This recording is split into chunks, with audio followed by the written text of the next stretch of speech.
বিশ্বনবীর সাহাবারা কেঁদে ফেললেন, ইয়া রাসূলুল্লাহ তাআলা আমল কি বেকার?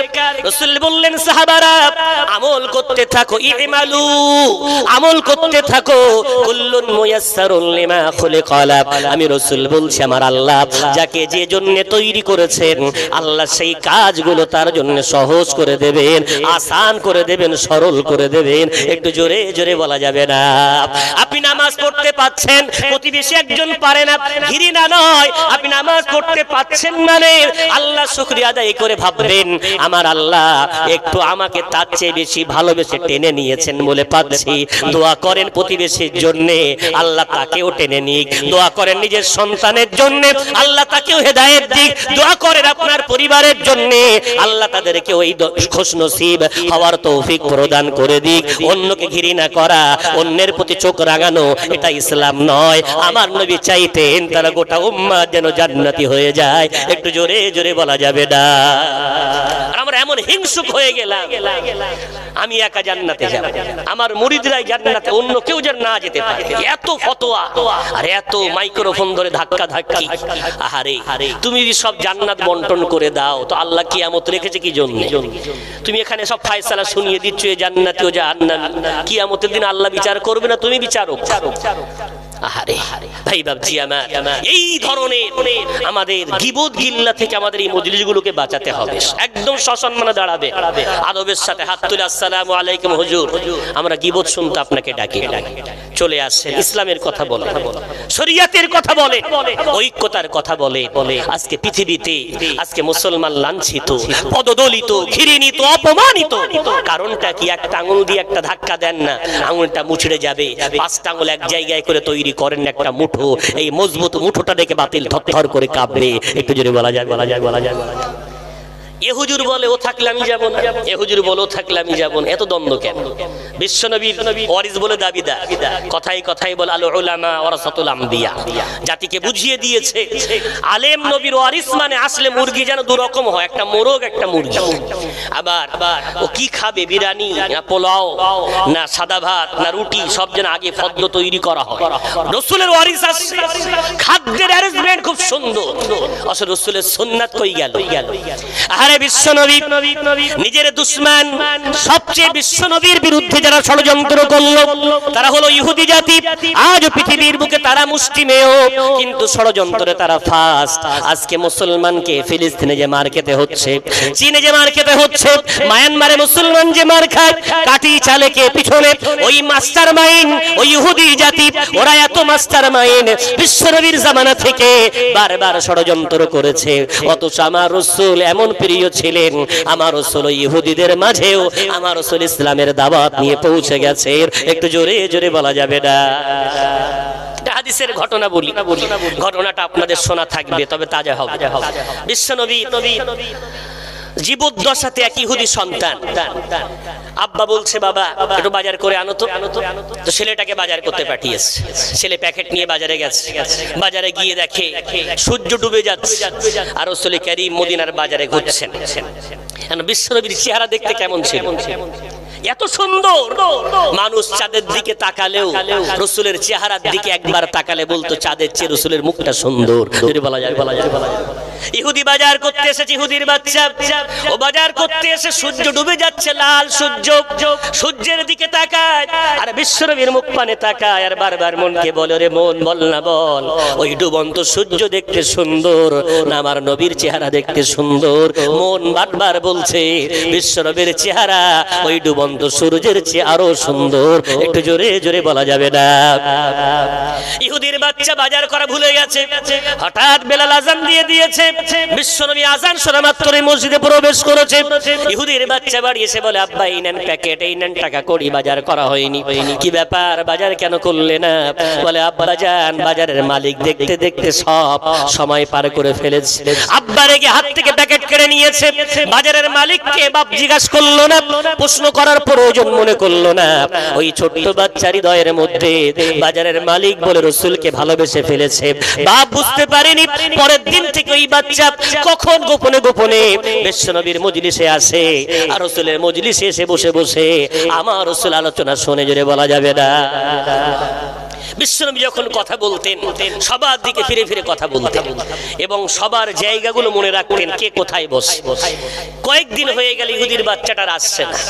রাসূল বললেন আমার সাহাবারা এইখানে যে যুবকটা বসতো কোথায় গেল? সাহাবারা প্রতিবেশী বলছেন ইয়া রাসূলুল্লাহ ওটা ইহুদির ছেলে, খুব অসুস্থ, একেবারে মরণাসম্পন্ন, হয়তো বাঁচবে না, খুব কষ্টের মধ্যে আছে, ডাক্তার বলেছে ওর বাঁচার কোনো আর রাস্তা নেই। রাসূল বললেন তাই নাকি? রাসূল কি করলেন? আবু বকর ওমরের হাত ধরলেন, কিছু সাহাবাকে সঙ্গে নিলেন। বিশ্বনবী যাচ্ছেন কোথায়? ইহুদির বাড়ি। আহারে আজ আমরা সেই মুসলমান বাইতুল্লাহ জিয়ারত করার পরে হাজী হয়েছে, একজন টিএমসির হাজী, একজন সিপিএম এর হাজী, দুজন কিন্তু বাইতুল্লাহ জিয়ারত করার পরে হাজী। সিপিএম এর হাজীটা টিএমসির হাজী সাহেবকে দেখতে যায় না, টিএমসির হাজী সাহেব ওই সিপিএম এর হাজী সাহেবকে দেখতে যায় না। কেন? পাটির দেওয়াল মাঝখানে এমন করে দাঁড়িয়ে আছে, দেখতে গেলে মনে হয় কাফের হয়ে যাবে। দেখো রাসূল থেকে শেখো। ইহুদিরা বিশ্বনবীকে এত কষ্ট দিল, মারার জন্য কত ষড়যন্ত্র তারা চালালো, খাদ্যে বিষ মিশিয়ে দিল, পাহাড় থেকে পাথর ফেলার চেষ্টা করলো। বিশ্বনবী সব জানতে পারলেন, তারপরেও সেই ইহুদির বাচ্চা দেখতে যান। রাসূল ঘরে গিয়ে আওয়াজ দেন বাড়িতে কেউ আছো নাকি? ইহুদি বাড়িয়ে বলে আরে মুহাম্মদ আমার বাড়িতে। বলে তোমার ছেলে নাকি অসুস্থ? বলে হ্যাঁ হ্যাঁ এই পাশের ঘরে আমার ছেলে অসুস্থ। বিশ্বনবী গেলেন, বাচ্চাটা নিথর দেহে পড়ে আছে। রাসূল কপালে হাত দিয়ে বললেন বাবা কেমন আছো? যে বাচ্চা কথা বলে না, যে বাচ্চা কষ্টের মধ্যে ছিল, রাসূলের হাতের ছোঁয়া পাওয়ার সাথে সাথে জবান ফুটে গেল, বলতে শুরু করে দিল ইয়া রাসূলুল্লাহ এত সময় অনেক কষ্টের মধ্যে ছিলাম, এই মুহূর্তে অনেক শান্তিতে আছি। একটু জোরে জোরে বলা যাবে না? ইহুদি দাঁড়িয়ে আছে, ছেলেকে ডাক্তার ঔষধ দিয়ে সুস্থ করতে পারলো না, আর বিশ্বনবী হাতের ছোঁয়া পেয়ে বাচ্চাটা বলছে খুব সুন্দর আছে, কিন্তু সুন্দর যে সে সুন্দর এটা বাপ জানে না। বিশ্বনবী দেখতে পাচ্ছেন পায়ের কাছে মালাকুল মউত চলে এসেছে। ও মালাকুল মউত নিয়ে যাবে নাকি? মালাকুল মউত বলছি ইয়া রাসূলুল্লাহ এক মুহূর্ত সময় নাই। রাসূল তখন বললেন আমি তাহলে কালেমার তালকিন করি। কালেমার তালকিন মানুষ যখন মারা যায় তখন তার সামনে কান্নাকাটি নয়। লাকিনু মাউতাকুম লা ইলাহা ইল্লাল্লাহ, বিশ্বনবীর হাদিস বুখারী শরীফের। তোমাদের মৃত মানুষ যখন মৃত্যু শয্যায় শায়িত থাকবে তোমরা তাদের কালেমা লা ইলাহা ইল্লাল্লাহ পাশে যারা থাকবে জোরে জোরে পড়বে, যাতে করে বান্দার জবান দিয়ে কালেমা নসিব হয়ে যায়। ইহুদির সন্তান আমার রাসূল পাশে দাঁড়িয়ে কালিমা পড়ে। ইহুদির বাচ্চাটা একবার বাপের মুখ পানে একবার রাসূলের মুখ পানে তাকায়, কি করবে বাচ্চা বুঝতে পারে না। ইহুদি বাপ বলে বাবা রে দেরি করিস না, রাসূল যা বলে তুই মেনে নে, দুনিয়ার ডাক্তার ঔষধে কাজ হলো না। আর মুহাম্মদ হাত দিল, তুই সব কষ্ট থেকে নাজাত পেলি। মুহাম্মদ হাত দিল, তোর জীবনের কষ্ট দূর হয়ে গেল। মুহাম্মদ যেটা বলছে পড়ে নে। বাচ্চার জবান দিয়ে বার হচ্ছে লা ইলাহা ইল্লাল্লাহ মুহাম্মাদুর রাসূলুল্লাহ সাল্লাল্লাহু আলাইহি ওয়াসাল্লাম। কালিমা বাইর হয়, অপর দিকে জীবন পাখিও বেরিয়ে যায়। বিশ্বনবী চোখ দিয়ে পানি গড়িয়ে পড়ে, আকাশের দিকে হাত তুলে বলছে আল্লাহ আল্লাহ আল্লাহ শুকরিয়া আদায় করে বলছে আলহামদুলিল্লাহিল্লাযী, সমস্ত শুকরিয়া সেই রব্বুল আলামিনের, আল্লাযী আনকাযাহু মিনান নার, যে তার বান্দাটাকে জাহান্নাম থেকে নাজাত দিয়ে জান্নাতি বানিয়ে দিয়েছে। একটু জোরে জোরে বলা যাবে না? জোরে হবে না? সুবহানাল্লাহ। কি বললেন কথাটা ভালো করে আবার শুনে। সমস্ত শুকরিয়া সেই আল্লাহর যিনি তার বান্দাটাকে জাহান্নাম থেকে নাজাত দিয়ে জান্নাতি বানিয়ে দিয়েছেন। আমরা হলে কি বলতাম? আমরা তো এমন যদি হয় কলেমা পড়িয়ে বাড়ি এসেছি তো নামাজের পর ইমাম সাহেব অথবা আলেম সাহেব জলসার মঞ্চে তো বলতামই, আর মসজিদে ইমাম হলে মনটা খুশি খুশি তো কোনো মুসল্লি জিজ্ঞাসা করছে কি গো, তো আনন্দ আনন্দ ভাবছে হুজুর জানো আজকে একটা কাফের প্রায় জাহান্নামে চলে যাচ্ছিল, আমি তাকে জান্নাতে পৌঁছে দিয়েছি, আমি পৌঁছে দিয়েছি বলতাম। নাউজুবিল্লাহ। শেখেন বিশ্বনবীর কাছ থেকে। রাসূল কি বললেন? আমি হেদায়েত দিয়েছি বললেন? কি বললেন না? রাসূল বললেন শুকরিয়া তার যিনি তার বান্দাটাকে জাহান্নাম থেকে নাজাত দিয়ে জান্নাতি বানিয়েছেন। একটু জোরে বলা যায়? আমরা কি বলি, আমি এই করি, আমার দ্বারা এত মসজিদ হয়েছে, আমার দ্বারা এত মাদ্রাসা হয়েছে, আমি এত ধুনে ফেলেছি, আমি এত করে ফেলেছি। ওরে সর্বনাশ, একবার ডায়লগ শুনতে শুনতে মাথা খারাপ। উনি সব করেছে, একবারও বলে না আমার আল্লাহ ক্ষমতা দিয়েছেন, আল্লাহ আমার দ্বারাই পারিয়ে নিয়েছেন। ভাই আমলের অহংকার, এটা মারাত্মক এক অহংকার, এটা জীবন ধ্বংস করার জন্য এটাই যথেষ্ট। কারণ ইবলিস কিন্তু আমল কম ছিল না, ও কি বলেছিল, ওটাই বলেছিল। পারা নম্বর 8 পৃষ্ঠা নম্বর 11 সূরার নাম সূরা আরাফের মধ্যে আল্লাহ বললেন, ক্বালা মা মানাআকা আল্লা তাসজুদা ইযা আমারতুক ক্বালা আনা খায়রুম মিনহু খালাকতানি মিন নারিন ওয়া খালাকতাহু মিন তিন। ইবলিস আল্লাহ বলল, ইবলিস তুই কেন সিজদা করলি না? আমি আল্লাহ আদেশ দেওয়ার পরে তুই কেন মাথা নত করলি না? ও তখন পাণ্ডিত্য ফলাচ্ছে স্রষ্টার সামনে দাঁড়িয়ে, স্রষ্টাকে বলছে আল্লাহ তুমি আমাকে আগুন থেকে তৈরি করেছো, আর আদমকে মাটি থেকে, কাকে বলছে? আল্লাহকে। আল্লাহ কি জানে না কে কিস থেকে তৈরি? আল্লাহকে পাণ্ডিত্য দেখাচ্ছে, আমি হলাম হচ্ছে শ্রেষ্ঠ, কেন আমি আগুনের তৈরি আর ও মাটির তৈরি। আল্লাহ সহ্য হলো না, পাণ্ডিত্য আল্লাহর সামনে দেখাস, তাকব্বুরি আল্লাহর সামনে দেখাস, অহংকার রবের সামনে দেখাস। তুমি মসজিদ বানিয়েছো, তুমি মাদ্রাসা বানিয়েছো, তুমি খানকা গড়েছো, তুমি ঈদগাহ বানিয়েছো, না না না, তোমার পিছনে এক অদৃশ্য ক্ষমতা আছে, সেই ক্ষমতা হলো আমার আল্লাহর কুদরতি ক্ষমতা। একটু জোরে জোরে বলা যাবে? তাই এটা যেন না বলি আমি করেছি, না, আল্লাহ আমার দ্বারাই করিয়ে নিচ্ছেন, আল্লাহ আমাকে করার তৌফিক দিচ্ছেন। আল্লাহর দিকে নিসবত করবেন, অহংকার আসবে না, নিজে বিরাট শ্রেষ্ঠ মনে হবে না, অন্যের প্রতি ঘৃণা জন্মাবে না। এই যে দলাদলি, এটা বন্ধ করার জন্য গীবত বন্ধ করে। আজ পৃথিবীতে আমরা মার খাচ্ছি এই কারণে। মঞ্চগুলো এক হয়ে যায়, যে বক্তাই আসুক এখানে ইত্তেহাদের কথা বলবে, ঐক্যতার কথা বলবে, ডিভাইড নয়, ভাই ভাই বিভেদ নয়। কালিমা বলে, কোরআন মানে, 5 ওয়াক্ত নামাজ পড়ে, রোজা করে, আকীদা সহিহ আছে, সে এক হুজুরের ভক্ত, আপনার এক হুজুরের সমস্যা নেই, ইনশাআল্লাহ জান্নাতে দেখা হবে। জোরে বলা যাবে? ইনশাআল্লাহ জান্নাতে দেখা হবে। একে অপরকে জাহান্নামী ভাবেন না, ফিরে আসে। এই যে কোরআন ছাড়ার জন্য একটা দলাদলি। নাম্বার 2, ঈমান আনার পর ঈমান ধ্বংস করে কোন এতে কি বলে কারোর মতবিরোধ নেই, যে আমলগুলো, সে আমলের মধ্যে নম্বর 1 আমলের নাম হলো শিরক। কি বললাম? শিরক এমন একটা ভয়াবহ গুনাহ, এটা যদি কোনো বান্দার মধ্যে থাকে, ওর আমলের পাহাড় থাক, ওর আমল আল্লাহ পর্যন্ত পৌঁছাবে না, ও আমল মুহূর্তের মধ্যে শেষ হয়ে যাবে। কেন? শিরক মিশ্রিত ইবাদত আল্লাহর কাছে কবুল হয় না। দলিল পারা নম্বর 7 পৃষ্ঠা নম্বর 17 সূরার নাম সূরা আনআমের মধ্যে আল্লাহ বলেছেন, লাউ আশরাকু লাহাবিতা আনহুম মা কানু ইয়ামালুন। আল্লাহ বলেছেন ওরা যদি শিরক করে, ওদের জীবনের সমস্ত ভালো কাজগুলো কেমন করে নষ্ট হয়ে যাবে তাও তারা কল্পনা করতে পারবে না। কেন? শিরক কেমন ভয়াবহ জানেন? রব্বুল আলামিন পারা নম্বর 21 পৃষ্ঠা নম্বর 11 সূরার নাম সূরা লুকমানের মধ্যে আল্লাহ বলেছেন, ইন্নাশ শিরকা লাযুলমুন আযীম। শিরক হলো বিরাট ভয়াবহ এক অপরাধ, এমন ভয়াবহ অপরাধ। রব্বুল আলামিন শিরক সম্বন্ধে আরো বলছেন 10 পারা 10 পৃষ্ঠা সূরা তাওবা। রব্বুল আলামিন বলছেন, ইন্নামাল মুশরিকুনা নাজাসুন। শিরককারী হলো নাপাক। শিরককারী কি? নাপাক। এমন নাপাক শিরককারী, ওর ওই দেহের সমস্ত নাপাকটাকে দূর করার জন্য এসিড গুললেও, এসিড দিয়ে ধুয়ে ফেললেও পাক হবে না। সার্ফ এক্সেল গুলো যদি হাউজের মধ্যে চোবানো হয় পাক হবে না। শিরককারী এত ভয়াবহ নাপাক, ওকে পাক করার জন্য 1 লাগবে তাওবা, নাম্বার 2 লাগবে ঈমান। এই বিহীন ওই শিরক দূর হয় না। যদি বলা যাবে?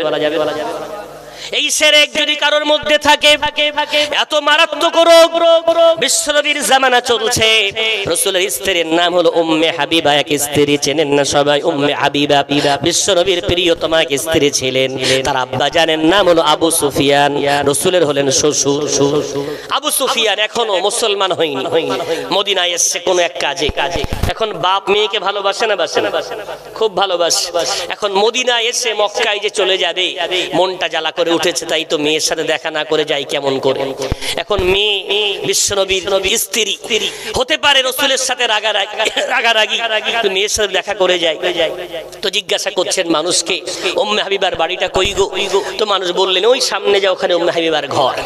এখন আবু সুফিয়ান খোঁজ খবর নিয়ে উম্মে হাবিবার বাড়ি গেছে, দরজা আওয়াজ দিয়েছে, উম্মে হাবিবা এসে দরজা খুলে দেখে আব্বা দাঁড়িয়ে। কোন আব্বা? কোরআন বলছে নাপাক আব্বা, শিরককারী আব্বা। কি করবে? উম্মে হাবিবা কিংকর্তব্য বিমূঢ় হয়ে পড়েছে, কিছুই বলতে পারে না, চুপচাপ দাঁড়িয়ে, বাপ দাঁড়িয়ে, মেয়ে দাঁড়িয়ে। কিন্তু বাপ মেয়ের ঘরে ঢুকবে, অনুমতি লাগে না। মেয়ের অনুমতি না পেয়ে আব্বা ঢুকে গেল। আব্বা বসবে কোথায়? বিশ্বনবীর চৌকি ফেলা আছে, তার উপরে একটা বেডশিটে বিছানো। ঠিক ওই বেডশিটে যেই বসতে গেছে, উম্মে হাবিবা তাড়াতাড়ি করে বেডশিটটা হাতে গুটিয়ে নেওয়া শুরু করেছে। আবু সুফিয়ান মক্কার লিডার, কাফেরদের নেতা, যেই দেখেছে উম্মে হাবিবা বেডশিটটা গুটিয়ে নিচ্ছে, রেগে লাল হয়ে গেছে, চোখগুলো একেবারে আগুনের মতো আগুন ঝরছে, চিৎকার করে বলছে উম্মে হাবিবা পাল্লি, মেয়ে হয়ে বাপকে অসম্মান করতে, নিজের ঘরে ফেলে এমন অসম্মান করলি, একটাবার বসতেও বললি না, আর বসতে গেলাম বেডশিটটা গুটিয়ে নিলি। উম্মে হাবিবা আব্বার দিকে তাকিয়ে হাত উঁচু করে সসম্মানে বলছেন, আব্বা জান, সম্মান আপনার আপন জায়গায়, কিন্তু কোরআন বলেছে ইন্নামাল মুশরিকুনা নাজাসুন, শিরককারী হলো নাপাক, আপনি হলেন নাপাক, আর এই বিছানা হলো পাক পবিত্র আমার নবীর, ওই বিছানায় বসার মতো যোগ্যতা আপনি বাপ হয়ে এখনো অর্জন করতে পারেননি। তাই বেডশিটটা আমি আপনার কন্যা হয়ে তাড়াতাড়ি করে গুটিয়ে নিলাম। জোরে বলা যাবে না? শিরক কত ভয়াবহ ভাই বাপজি আমার। আজ আমার সমাজ শিরকে ডুবে আছে না নেই? দলাদলি করে লাভ কি? শিরক যদি থাকে, আপনি বলছেন এটা করে না জাহান্নামী, ওটা করে না জাহান্নামী। আরে শিরক থাকলে যত আমল থাক সব শেষ। আমার সমাজ শিরক করছে কিভাবে?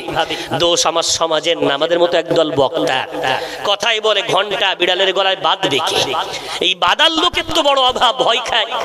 আরে ভারতবর্ষ সেকুলার স্টেট, সব জাতির আপন ধর্ম পালন করার পূর্ণ অধিকার এই ভারতের আইন ল দিয়েছে। এখন সেকুলার সাজতে হবে। সেকুলার সাজার জন্য কিছু স্লোগান তৈরি করেছে। এই স্লোগানগুলো দিলে এরা ভারত প্রেমী, আর এই স্লোগানগুলো না দিলে এরা ভারত দ্রোহী। আরে ভাই, ভারত প্রেম কি স্লোগানের মধ্যে? ভারত প্রেম এই কলিজার মধ্যে। জোরে বলা যাবে? ভারত প্রেম স্লোগানের মধ্যে নয়, শহরের নাম দেশের নাম পাল্টে নয়, ভারত প্রেম হলো হৃদয়ের মধ্যে। আমরা ভারতকে কত ভালোবাসি, আমাদের পূর্বপুরুষের ইতিহাস একটু পড়ে দেখো। ইংরেজদের বন্দুকের গুলি পিঠে লাগেনি, যে কটা লেগেছে সব বুকে লেগেছে। ইংরেজদের ওই ফাঁসির মঞ্চে সবচেয়ে বেশি ঝুলেছে এই আলেম ওলামারা। ইংরেজদের জেলখানায় লাশগুলো পচেছে এই আলেমদের বেশি। আমাদেরকে ভারত প্রেম শেখাতে এসো না। আমরা ভারতের জন্য আমাদের জীবনগুলো একেবারে আল্লাহর জন্য শহীদ করে আমরা বলিদান দিয়ে দিয়েছি। একটু জোরে বলা যাবে? আজকে সেই ভারতের নাগরিক সেকুলার হবে। অন্য জাতির কোন মানুষ যদি থাকেন, অন্য ধর্মের কোন আমার ভাই থাকেন, আমার কথাই যেন ব্যথা নেবেন না, আপনাদেরকে আমি বলছি না। আমার জাতি এই জুমার নামাজ পড়ে বলল লা ইলাহা ইল্লাল্লাহ মুহাম্মাদুর রাসূলুল্লাহ, বলে না? এই যে মোনাজাত শেষে বলল লা ইলাহা ইল্লাল্লাহ মুহাম্মাদুর রাসূলুল্লাহ সাল্লাল্লাহু আলাইহি ওয়াসাল্লাম। সারা জীবন বললাম, অর্থটা একবার ভাবলাম কি ভাবলাম না, কি বললাম? লা ইলাহা ইল্লাল্লাহ। ওগো আল্লাহ, দোয়াটা কবুল করো এই কালেমায়ে তয়্যিবার বরকতে। জোরে বলা যাবে? লা ইলাহা ইল্লাল্লাহ মানে আল্লাহ এই দোয়াটা কবুল করে নাও, কালিমায়ে তয়্যিবার বরকতে কবুল করে। এই যে অর্থ, কালিমায়ে তয়্যিবার অর্থ কি? লা ইলাহা ইল্লাল্লাহ। জবান দিয়ে বললাম মানে স্বীকার করলাম আল্লাহ তুমি হলে মাবুদ, আমি তোমার বান্দা। যদি বলা যায়? আমরা কার বান্দা? আল্লাহর। জবান দিয়ে স্বীকার করলাম। এখন স্বীকার করার পর বাড়ি গেছে, জুমার দিন ভাত খেতে বসেছে। গ্রামের কি যুবক এসে বলছে আজকে পার্টির মিছিল হবে, যাবি না? বিজয় মিছিল আছে। তো যাও বলে তাড়াতাড়ি তো চলে এসেছে, 2 রাকাত পড়ে চলে এসেছে। করাত পড়ে বাড়ি যায়। জুমার নামাজ এখন করাকাত হ্যাঁ 2 রাকাত হয়ে গেছে। আরে ভাই কি সর্বনাশ। আবার ওরা বাহাস করার জন্য দেখেন না, আখিরি জোহর পড়া নিয়ে বাহাস ডাকেন, লাঠি নিয়ে একেবারে সামনের মঞ্চে বসে আছে। জিজ্ঞাস করেন জীবনে কদিন আখিরি জোহর পড়েছ? জীবনে আখিরি জোহর খুব 2 দিন পড়েছে। লাঠি নিয়ে বসে আছে, আখিরি জোহর না পড়লে বাসের বাড়ি দেবে। আর নিজে পড়েছে জীবনে কবার? মাত্র 2 বার। এই জাতির এত করুণ দশা। এরা বাহাস করবে, এরা লড়াই করবে, জাতির মধ্যে ডিভাইড তৈরি করবে, কিন্তু আমল করবে না। তবলিগওয়ালারা বলে আখিরি জোহর পড়তে হবে না, দলিল ওরা দেবে। দেওয়ার পর তাহলে আখিরি জোহর না পড়লেও জুমার নামাজ 22 থেকে 4 বাদ দিলে থাকে কত? 18। তো 18 পড়ো, 18 পড়েন। ওরাও 2, এরাও 2, সব দলে দলে চোরে চোরে মাসতুতো ভাই। জুমার নামাজ কত দাঁড়িয়েছে এখন? 2 ভাই বাবজি আমার। এখন বেটা বলছে, কি বলছে? আমি 2 রাকাত পড়ে এসেছি বিজয় মিছিলে যাব বলে। তাড়াতাড়ি করে ভাত খেয়ে নিল। খাওয়ার পরে মা বলছে আর 1 ভাগ তরকারি আছে, বলে রাখো তো, বিরিয়ানি দেবে মিছিলে গেলে। ও যা হোক করে না দিলে নয়, 2টো ভাত খেয়েছে। খাওয়ার পরে চলে গেল বিজয় মিছিলে। ও আমার জাতি ভাই, ও আমার নওজোয়ান বন্ধু, আপনি মিছিল করেন, তবে শেখেন বিজয় কি করে পালন করতে আমার নবীর কাছ থেকে। জোরে বলা যাবে? বিশ্বনবী পরাজিত হলেন। কয়ে পরাজিত হলেন? মক্কা থেকে আমার রাসূলকে যখন তাড়িয়ে দেয়া হচ্ছে, বিশ্বনবী আড়ালে আবডালে গোপনে গোপনে সাথী আবু বকর সিদ্দিককে সঙ্গে নিয়ে আমার রাসূল রাতের গভীরে মক্কা থেকে হিজরত করে যাচ্ছে। নাহারে রাসূল যদি মনে করতেন আল্লাহ বরাক পাঠিয়ে দিতেন, রাসূল যদি মোনাজাত করতেন আমার রাসূলকে আমার আল্লাহ রাতারাত্রি মক্কা থেকে মদিনায় পাঠিয়ে দিতেন। জাতিকে শেখাচ্ছেন, জাতিরে আল্লাহর সঙ্গে সম্পর্ক থাকতে পারে, তবে প্ল্যান তৈরি করতে হয়, পরিশ্রম করতে হয়। আল্লাহ বলেছেন ইন্না মাআল উসরি ইসরা, কষ্টের পরে আল্লাহ সুখ ফিরিয়ে দেয়। জোরে বলা যাবে? তাই বিশ্বনবী কষ্ট করে একজন সাথী নিয়ে মক্কা থেকে মদিনায় গেলেন। বারবার মক্কার পানে তাকিয়ে কাঁদলেন। ওরে জন্মভূমি, ওরে মক্কা, ছেড়ে যেতে বড় মায়া লাগে, যেতে মন চায় না, বাধ্য হয়ে যাচ্ছি। আল্লাহ চাইলে আবার ফিরে আসবো। জোরে বলা যাবে না? রাসূলের চোখের পানি আল্লাহ কবুল করলেন। 8 বছর পেরিয়ে গেল। আজকে আমার রাসূল মক্কায় আসছেন একজন সাথী নিয়ে নয়। কিতাবের মধ্যে বলা হয়েছে 10,000 সাথী। কত সাথী? 10,000। বেলালের মনে আজকে বড় আশা, মক্কায় গিয়ে উমাইয়াকে ধরবো। কত মার মেরেছে, কত উত্তপ্ত বালিতে আমাকে শুইয়েছে, কত পাথর চাপা দিয়েছে, প্রতিশোধের আগুন দাউ দাউ করে জ্বলছে। মক্কায় গিয়ে প্রতিশোধ নেব। খব্বাবের মনে কত প্রতিশোধ নেওয়ার আশা, আবু বকরের মনে, ওমরের মনে, উসমানের মনে প্রতিশোধ নেওয়ার কত আশা। সবাই মনে মনে আশা করছে মক্কায় যাওয়ার পরে প্রতিশোধ নেব। আর আমার রাসূল শেখাচ্ছেন, মক্কার জমিনে পা দিয়ে বলছেন লা তাসরিবা আলাইকুমুল ইয়াউম ওয়া আনতুমুত তুলাকা। ও মক্কাবাসী, আমি রাহমাতুল লিল আলামিন তোমাদের সকলকে আমভাবে ক্ষমা করে দিলাম। আজকে কোনো তোমাদের প্রতিশোধ নেওয়া হবে না, আমি রাসূল সকলকে maaf করে দিলাম। একটু জোরে জোরে বলা যাবে না? তাকান, বিজয় হচ্ছে মক্কা। বিশ্বনবী আজকে দুর্বল নয়, বিরাট শক্তিশালী। রাসূল সকলকে ক্ষমা করলেন। ক্ষমা করার পরে যারা ইসলাম আনেনি তাদের ঘর ভাঙলেন, বাড়ির সামনে গিয়ে বাজি ফাটালেন, তাদের বাড়ির সামনে নাচলেন নয়। রাসূল বললেন চলো আমরা মক্কা পেয়েছি, ওই মক্কায় প্রথম আল্লাহ শুকরিয়া আদায় করে 2 রাকাত সালাতুশ শুকর আদায় করব। একটু জোরে বলা যাবে? আর তুমি সামান্য একটা পার্টির 5 বছরের মেম্বার হয়েছো, তোমার সাঙ্গ পাঙ্গকে এমন ভাবে লেলিয়ে দিয়েছো, নাচছে আর বাজি ফাটাচ্ছে। যারা ওর ভোট দেয়নি, একটু আগেই বলছিলাম না মুসলমান রাজনীতি করে না, কে বলেছে এমন গাধা এমন করে রাজনীতি করবে, দুশমন বুঝে নেবে কোন পার্টিতে ভোট দিয়েছে। সব জাতি রাজনীতি করে, মুসলমানের মতো গাধা জাতি পৃথিবীতে অদ্বিতীয় নেই। এরা রাজনীতি করবে, বুঝে যাবে ও কোন পার্টিকে ভোট দিয়েছে। আরে ভোট আপনার একটা পার্সোনাল অধিকার, কাকে দেবেন কেউ যেন জানতে না পারে। সবাই আপনার প্রিয়, মরে গেলে প্রতিবেশী আসবে, কোন লিডার কোন নেতা আপনাকে কবর দিতে আসবে না। আর আপনি তাদের জন্য ভাই ভাই বিভেদ, সমাজে বিভেদ, নিজের জাতির মধ্যে ভেদাভেদ। আহারে ভাই বাবজি আমার, এখন যে হেরে গেছে, বুঝে গেছে আমার পার্টিকে ভোট দেয়নি, ওর বাড়ির সামনে বাজি ফাটাচ্ছে, ও একবার বেরিয়ে এলো, হাতাহাতি শুরু হয়ে গেল। এখন পারবে কি করে, তো দলের লোক অনেক, মাথা ফাটিয়ে দিল, চোখ কানা করে দিল, হসপিটালে ভর্তি হয়ে গেল। চললো তারা এক জায়গায় বসে চায়ের চা পান করে, আর আমার জাতি বিভেদ করে। আহারে না, এর নাম বিজয় মিছিল না। বিজয় মিছিল করতে করতে মাঝে মাঝে রং তামাশা এত বেড়ে যায়, এত রং মাখা মেখেছে চেনা যায় না ও কোনো মানুষ না কোনো ভোতম পেঁচা, পুরো গায়ের কালারটাই চেঞ্জ হয়ে গেছে। ওর পাটির যে রং গোটা গায়ে ঢেলেছে, চুল চোখ একেবারে জামা কাপড় পুরো রং চেঞ্জ হয়ে গেছে। কি গর্ব করছে, তুমি কামাই ধরে ফেলেছো। এত নাচছে, জান্নাত কিনে ফেলেছে। আবার রাতে মদ ফেরার সময় রাতে এক বোতল করে দেওয়া হবে বাংলা মদ। ভাই বাবজি আমার, এগুলো তো সব গেল, খারাপিটা কোথায়? খারাপিটা হলো মাঝে মাঝে বলতে বলছে বন্দে মাতারাম। কি বললো? বন্দে মাতারাম। একজন মুসলমান বলতে পারে, একজন ইমানদার বলতে পারে। আল্লামা হুজুর থেকে নিয়ে আবু হানিফা পর্যন্ত কোন মুফতির দ্বিমত নেই। বন্দে মাতারাম মানে ও ভারত ভূমি আমি তোমার বান্দা, এই কথা যে বলবে বলার সাথে সাথে মুশরিক। যেই বলবে সেই মুশরিক। বিয়ে হলে স্ত্রী তালাক, যদি ওর বিয়ে না দোহরায়, ঈমান না দোহরায়, মেলামেশা যদি অবস্থায় করে, ওই অবস্থায় যদি কোনো সন্তান জন্ম নেয়, পিতৃ পরিচয় হারা সন্তান জন্ম নেবে, ওই অবস্থায় মারা গেলে ওর জানাজা নাই, ওর দাফন কাফন নাই। মুসলমান কবরস্থানে ওই লাশ দাফন করা যাবে না। কেন? কোন মুশরিকের দাফন হয় না, মুশরিকের কাফন, মুশরিকের দাফন মুসলমান কবরস্থানে হয় না। এত বড় খারাপ কথা বলে ফেললো, ও শিরককারী হয়ে গেল, ও নাপাক হয়ে গেল, রব্বুল আলামিনের সাথে অন্য কাউকে শরীক করে ফেললো। ও ভারত ভূমি আমি তোমার বান্দা, কোন মুসলমান বলতে পারে না। কেন? রব্বুল আলামিন পারা নাম্বার 3 পৃষ্ঠা নম্বর 12 সূরার নাম সূরা আলে ইমরানের মধ্যে আল্লাহ বলেছেন, কুলিল্লাহুম্মা মালিকাল মুলক। ও নবী মুহাম্মদ বলে দাও, এই সার্বভৌমত্বের মালিক একমাত্র আমার আল্লাহ। একটু জোরে বলা যাবে না? পৃথিবীর মালিক কে? আল্লাহ।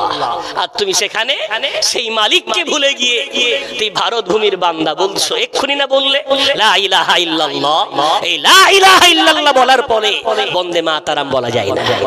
কে বলবে? পতাকা উত্তোলন হচ্ছে, মুসলমানদের খেলা, সেক্রেটারি মুসলমান, সভাপতি মুসলমান, সেকুলার। তাই পতাকা তোলার সময় স্বাধীনতার বন্দে মাতারাম। আরে এত স্লোগান আছে, দিতে পারলে না তুমি এই স্লোগান দাও। আমি আব্দুল কাইয়ুম তোমার দুশমন নই, তোমার বন্ধু, তোমার একজন প্রিয় সাথী। বিশ্বাস করো তুমি যে ইমানদার, এই কথা বলার সাথে সাথে ঈমান থেকে তুমি খারিজ হয়ে যাবে, ঈমান তোমার নষ্ট হয়ে যাবে। শিরককারী হলো নাপাক। তোমার যদি তওবা করার সুযোগ না হয়, জীবনের সব সৎ ইবাদত তছনছ হয়ে যাবে। শিরক করা যাবে না। শিরক থেকে জাতিকে বাঁচাতে হবে, নিজে বাঁচতে হবে, পরিবারকে বাঁচাতে হবে। রব্বুল আলামিন যেখানে যেখানেই বলেছেন তুমি বাঁচো, পরিবারকে বাঁচাও, মূল দায়িত্ব হলো নিজে বাঁচো, পরিবারকে বাঁচাও। বিশ্বনবীর একটি সহিহ হাদিস বুখারী শরীফে রাসূল বলেছেন, বান্দা যদি পাহাড় পরিমাণ গুনাহ করে ফেলে, এমন কি রাসূল বলতে বললেন দুনিয়া যত সমুদ্র আছে, সমুদ্রের যত ফেনা, ওই ফেনা পরিমাণ যদি গুনাহ করে ফেলে, আর বান্দা যদি আল্লাহর সাথে কাউকে শরীক না করে, ওই বান্দাকে আমার আল্লাহ মুহূর্তের মধ্যে ক্ষমা করে দিতে পারেন। জোরে বলা যায়? দরিয়া পরিমাণ যদি গুনাহ করে ফেলে, আমার আল্লাহ তাকে মুহূর্তের মধ্যে মাফ করবে, শিরক না করলে। এই শিরক এত ভয়াবহ। আজ সেই শিরক আমার ঘরে ঘরে। আপনি মসজিদ বানাবেন, মাদ্রাসা বানাবেন, খানকা বানাবেন, জলসা দেবেন, কিন্তু ভাই বাবাজি শিরক যদি থাকে, আল্লাহর কাছে জমা করব যে আমলটুকু করছি সেটাও যদি প্যাকেট ছেড়া দিয়ে পড়ে যায়, তাহলে আল্লাহর কাছে যাবেটা কি? ভাই বাবাজি আমার ফিরে আসেন, হাতে ধরে নয় পায়ে ধরে বলি, নিয়ত করে নেন আজকের মজলিস থেকে আল্লাহর কাছে জমা করব হলো কোরআন তেলাওয়াত, আল্লাহর কাছে জমা করব নামাজ, আল্লাহর কাছে জমা করব জীবনের সৎ ইবাদত। তবে কখনো যেন শিরক না করি। নাম্বার 2, সমস্ত ইবাদত নষ্ট করে দেয়, সেটা হলো অহংকার। এই তাকাব্বুর যেন আমার আপনার মধ্যে না থাকে। কেন কিয়ামতের কঠিন ময়দানে এই অহংকার করার জন্য বান্দার সব আমলগুলো আল্লাহ নষ্ট করে দেবে। এই দুটো মারাত্মক ব্যাধি থেকে আমরা যেন বেঁচে থাকতে পারি, আল্লাহ তৌফিক দান। জোরে বলি আল্লাহুম্মা আমিন। এখন আলোচনা আমার বন্ধু বর আব্দুল মাতিন সাহেব তিনি বলছিলেন না আপনাদের প্রেসক্রিপশন তৈরি করেছেন, উনি এক রকমের আমি এক রকমের, পরবর্তী বক্তারা এক রকম করবেন। এখন মূলত অনেক আলোচনা তো সব তো মানতে পারবেন না। আমি আপনাদের কাছে একটা চাইছি, একটা কোরআন তেলাওয়াত, কোরআন কিনে নেন। আর নাম্বার 2 চাইছি মরার আগে অন্তত মরার প্রস্তুতি নিজে নিজে নেই। আমরা কি মনে করি এই হুজুর সেই হুজুর পার করে নিয়ে যাবে, কেউ পার করবে না। আপনি নিজের আমল নিজে তৈরি করেন, বাকি হুজুরদের যদি সঙ্গে আপনার দেখা হয়ে যায় লাভ হবে ইনশাআল্লাহ। যদি বলা যায় নিজের আমল নিজে তৈরি করতে হবে। প্রবাদ বাক্যে আছে সাপ সোজা হয় মারা গেলে, জীবনেও সোজা হয়ে চলতে পারে না, মরে যাওয়ার পরে সোজাসুজি পড়ে আছে। ভেবে নেবেন সাপ পড়ে আছে মানে সোজা হয়ে ওর জীবন শেষ। ঠিক তেমন প্রবাদ বাক্যে আছে মুসলমান সোজা হয় কাফনে জড়ালে। সাপ সোজা হয় মারা গেলে, আর মুসলমান সোজা হয় কাফনে জড়ালে। বেচারা কত মুস্তানি কত বাহাদুরি, এখন কাফনে মোড়া।